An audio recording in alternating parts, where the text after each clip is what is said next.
సాధారణంగా నాకు అన్నం పెట్టిన మనుషుల్నే మర్చిపోను. అలాంటిది నాకు ఒక పూట భోజనం పెట్టిన గణనాథుని ఎలా మర్చిపోతాను?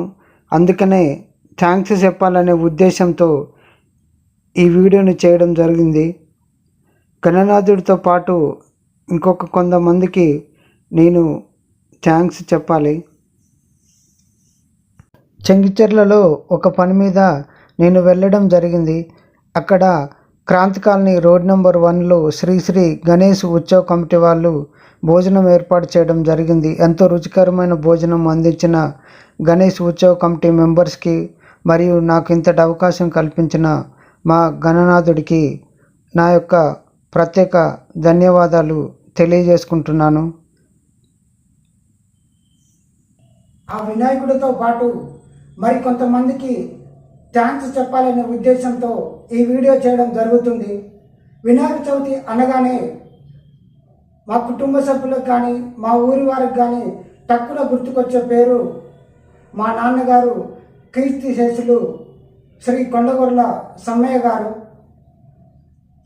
మా నాన్నగారు వినాయక చవితికి సౌండ్ సిస్టమ్ని ఏర్పాటు చేసేవారు.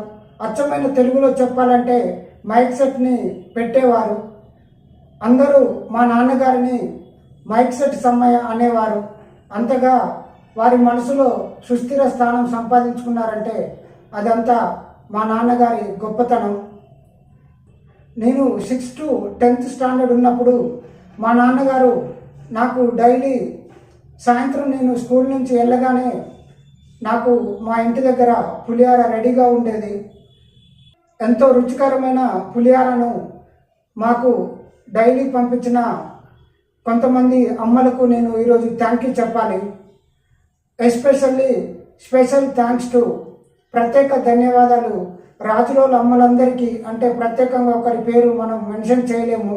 రాజులోల అమ్మలందరికీ పేరు పేరున నా యొక్క కృతజ్ఞతలు తెలియజేస్తున్నాను.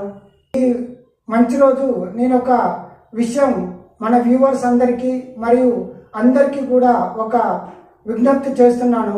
JRS TV యూట్యూబ్ ఛానల్ని సబ్స్క్రైబ్ చేసి నన్ను ప్రోత్సహించండి.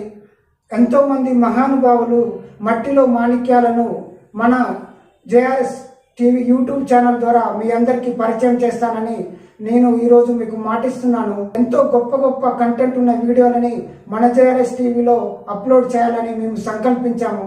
మా సంకల్పానికి మీరందరూ తోడు కావాలని కోరుకుంటున్నాము. ప్రతి ఒక్క వ్యూవర్ మన యొక్క